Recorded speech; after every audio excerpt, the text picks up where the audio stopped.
Hoy no vamos a hablar de consejos superficiales ni de frases motivacionales de un minuto. Hoy estamos aquí para realizar una verdadera autopsia de tu identidad y para cuestionar cada una de las certezas que tienes sobre quién eres realmente. Quiero que pienses por un momento si alguna vez te has sentido como un simple pasajero dentro de tu propio cuerpo. Observa esa decisión que tomaste ayer y que hoy te hace preguntarte por qué reaccionaste así de nuevo. O ese miedo irracional que te asalta justo cuando estás a punto de brillar frente a los demás. O quizás esa necesidad compulsiva de limpiar o de trabajar. O de agradar a todo el mundo a costa de tu propia salud. Solemos llamar a todo eso personalidad y decimos con total seguridad que nosotros somos así. Pero la ciencia moderna nos dice de algo mucho más inquietante y a la vez profundamente liberador. Lo que tú llamas yo es en gran medida una red de senderos neuronales, pavimentados mucho antes de que tuvieras uso de razón o capacidad de elegir.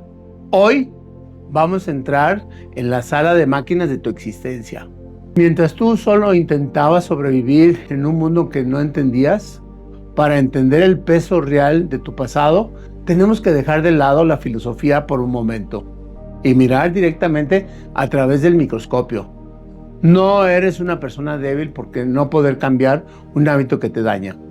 Lo que sucede es que estás luchando contra una arquitectura física real y tangible. Como hemos mencionado, el cerebro de un niño, un órgano que funciona en un estado de absorción radical y absoluta. Entre los 2 y los 7 años operamos principalmente en las ondas teta, que en un adulto funcional, este estado solo se alcanza bajo hipnosis profunda o en ese instante mágico justo antes de quedarte dormido por la noche. Ese significa que el niño pequeño no tiene lo que llamamos factor crítico. Ese filtro de la mente que dice esto es verdad o esto es mentira. Si un padre o una madre le dice a un niño que es un inútil o que siempre hace todo lo mal, el cerebro del niño no analiza si el adulto está cansado o si tiene un mal día. El cerebro del niño simplemente graba esa información como una propiedad física del universo, tan real como la ley de la gravedad o el color del cielo. Es una verdad grabada en piedra que se convierte en una base de su identidad. Durante esos primeros años, tu cerebro crea millones de conexiones por segundos en un despliegue de energía asombroso. Pero existe un proceso biológico llamado poda sináptica, donde el cerebro decide qué rutas mantener y cuáles destruir basándose en el uso constante. Si en tu infancia la ruta de la alerta y del miedo se usaba cada día porque vivías en un ambiente inestable, esa ruta se convirtió en una autopista de 8 carriles, reforzada con mielina para que la señal viaje a toda velocidad. Mientras que la ruta de la autoestima o de la seguridad se quedó como un sendero lleno de maleza que apenas se puede transitar. Ante un problema pequeño, tu cerebro vuela por la autopista del miedo de forma automática. No es una elección consciente de tu parte, sino que es simplemente el camino de menor resistencia biológica que se construyó hace décadas. Y aquí es donde la historia se vuelve todavía más profunda, porque la epigenética nos enseña que el entorno de nuestros abuelos deja marcas químicas en nuestro ADN antes de que naciéramos. A veces ese miedo que sientes a que el dinero se acabe o ese terror al abandono ni siquiera empezó en tu propia infancia. Fue el código que tus padres heredaron y te transmitieron no solo con tus palabras, sino a través de sus propios marcadores genéticos. Llevas en tu sangre el baúl de todo tu linaje y sus batallas no resueltas que hoy se manifiestan en tus reacciones más íntimas. Vamos a hablar de la importancia de los valores y los modales que nos enseñaron nuestros padres, porque esto es mucho más que simples etiquetas. Nuestros padres no nos enseñaron a decir por favor y gracias solo para que nos viéramos educados frente a las visitas. Nos estábamos entregando a un manual de supervivencia social y una brújula ética para navegar en la selva humana. Los modales que aprendemos en esta mesa o el respeto a los turnos de palabra son en realidad las primeras lecciones sobre el reconocimiento de la existencia del otro. Cuando un niño integra estos modales, está aprendiendo que él no es el centro absoluto del universo y que los demás tienen derecho y dignidad igual a los suyos. Este mapa social es lo que te permite hoy ser una persona con alta inteligencia social, o por el contrario, alguien que choca constantemente con su entorno por no entender los límites invisibles de la convivencia. Si viste a tu padre devolver dinero que le dieron de más, o si viste a tu madre defender a alguien que estaba siendo maltratado injustamente, tu código grabó la integridad como un valor de seguridad emocional. Aprendiste que ser honesto es lo que te mantiene a salvo y en paz. Si por el contrario, viste que el engaño era celebrado como una forma de ser listo, tu código grabó que el mundo es una selva donde solo sobrevive el más tramposo. Y hoy quizás vives con una paranoia constante pensando que todos intentan engañarte. Sin embargo, hay un lado oscuro de este pilar de los valores. Si se enseñaron mediante la rigidez absoluta y el miedo al que dirán, podrías vivir atrapado en una máscara de perfección que te asfixia, donde eres impecable por fuera y por dentro sientes el pavor inmenso de ser descubierto como alguien imperfecto o vulnerable. Los modales no son una herramienta de conexión, sino una armadura de hierro que te impide ser tú mismo por miedo a decepcionar el estándar que te impusieron. Vamos a profundizar ahora en cómo todos estos programas se manifiestan en tu vida adulta de una manera continua y entrelazada. Quiero que escuches esta descripción no como una lista, sino como una corriente de agua que puede estar fluyendo para tu propia mente en este instante. Mucha gente vive bajo el peso de haber sido el niño oro, aquel que aprendió que el amor no era un regalo, sino un intercambio comercial, donde el afecto dependía directamente de las calificaciones escolares o de no dar problemas. Y si este programa de rendimiento constante te suena familiar, es probable que hoy seas un adicto al logro que sientes que si dejas de producir, dejas de ser valioso. Y por eso tu descanso siempre está teñido de una culpa insoportable. Pero a menudo este patrón de exigencia viene acompañado de la herida de invisibilidad. Ese programa que se instaló en casas donde no molestar era la mayor virtud y donde aprendiste que tus necesidades eran una carga para padres que ya estaban demasiado estresados o tristes.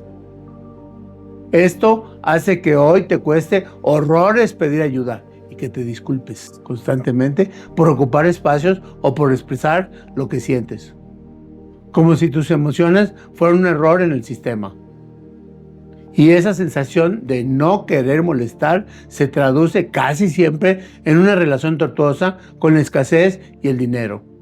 Especialmente si creciste en una familia donde las finanzas eran el centro de todo y donde se usaba el sacrificio de los padres como una deuda emocional eterna, lo que genera adultos que o gastan compulsivamente para calmar la ansiedad o que son incapaces de disfrutar lo que tienen por un miedo irracional a que todo desaparezca mañana. Pero la maleta no solo se llena de miedos económicos, sino también de responsabilidades que nunca nos correspondieron, como ocurre en la triangulación emocional, donde el niño se convierte en el confidente de las frustraciones de sus padres, lo que te lleva de adulto a buscar personas rotas para intentar arreglarlas, sintiéndose responsable de la felicidad de todo el mundo, menos de las tuyas propias. Mientras te vuelves un experto en leer microgestos para evitar que los demás estallen a un alrededor. Este cansancio de cuidar a otros suele generar un terror profundo al conflicto, porque aprendiste que confrontar era igual al perder la seguridad o el amor. Y así terminas convirtiéndote en esa persona completamente que dice que cuando quiere decir que no y que traga veneno cada día, para mantener una paz falsa que termina enfermando tu cuerpo físico. Esa paz falsa suele estar protegida por una armadura contra la vulnerabilidad, porque de niño te dijeron que los hombres no lloran y que no fueras dramático, invalidando tu punto emocional hasta convertirte en un adulto con analfabetismo emocional, que prefieres racionalizarlo todo o desconectarte de tu cuerpo antes que sentir algo fuerte. Y detrás de esa armadura a menudo se esconde una mirada que nunca deja de compararse con los demás. Un patrón heredado de padres que siempre miraban el jardín del vecino, para decirte por qué no eras como el primo o como el hijo de la amiga, haciendo que hoy tu éxito no te sepa nada. Porque siempre hay alguien en redes sociales que parece tener un poco más y el listón siempre parece estar fuera de tu alcance. Todo esto suele estar envuelto en el legado del silencio de las cosas de las que no se hablaba en casa, como enfermedades mentales o quiebras que se quedaron flotando en el ambiente y que hoy te produce una ansiedad inexplicable hacia ciertos temas que tu mente no conoce, pero que tu cuerpo recuerda con total claridad. Finalmente, todos estos patrones se condensan en un contrato de lealtad invisible al clan, donde sientes que si te va mejor que a tus padres, los estás traicionando, o que si eres feliz mientras ellos sufrieron, eres una mala persona. Y así te saboteas, justo antes de llegar a la meta, para no romper esos vínculos de sufrimiento que te une a tu historia familiar. Hablemos de Ricardo, para entender cómo todo esto se junta en una sola vida. Ricardo es un hombre de éxito con modales impecables que creció con un padre, que le enseñó que un hombre nunca se rinde y siempre debe tener el control. Hoy, Ricardo es el mejor en su empresa y vive con ataques de pánico que oculta a todo el mundo, porque para su código pedir ayuda es una falta de hombría. Cuando su propio hijo pequeño llora por miedo, Ricardo se irrita profundamente y le pide que se calle, instalando en él la misma herida de perfección que él carga. Y Ricardo está a punto de descubrir que la neuroplasticidad es su mayor aliada y que no está condenado a repetir esa historia para siempre. Porque una vez que reconocemos a ese niño, el siguiente paso lógico es empezar el trabajo de ser nuestro propio padre. Visualiza a ese niño que fuiste y que todavía vive en algún rincón de tu sistema nervioso y conviértete hoy en el adulto protector que necesitó. Y una vez que reconozca esa necesidad, el siguiente paso es bajar de la mente al cuerpo para calmar el sistema nervioso de forma biológica. Porque no puedes convencer a un cerebro herido usando solo la lógica. Usa la respiración profunda o el movimiento para decirle a tus células que hoy estás a salvo. Y con el sistema nervioso más calmado, puedes entonces empezar a reevaluar tu brújula ética, pasando los valores heredados por el filtro de tu propia conciencia.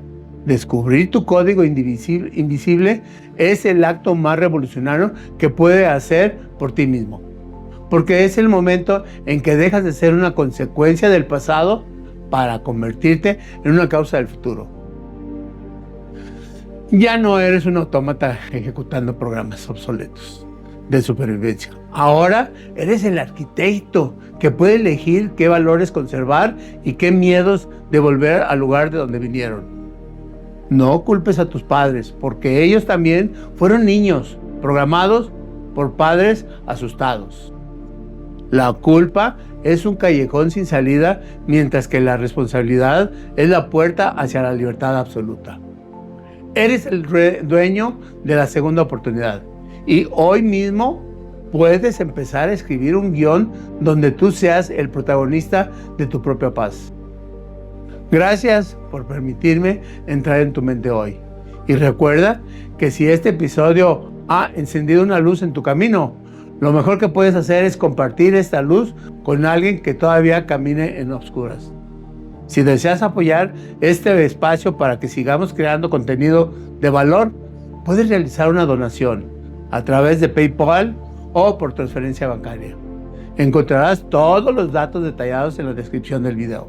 Soy Hugo Huitzahua y esto ha sido el código invisible en Te lo digo de corazón. Nos escuchamos en el próximo episodio para seguir despertando y hackeando nuestra propia humanidad. Hasta entonces, sé valiente y sobre todo, sé muy amable con el niño que todavía vive en ti. Y recuerda, vivir plenamente, porque todo se acaba.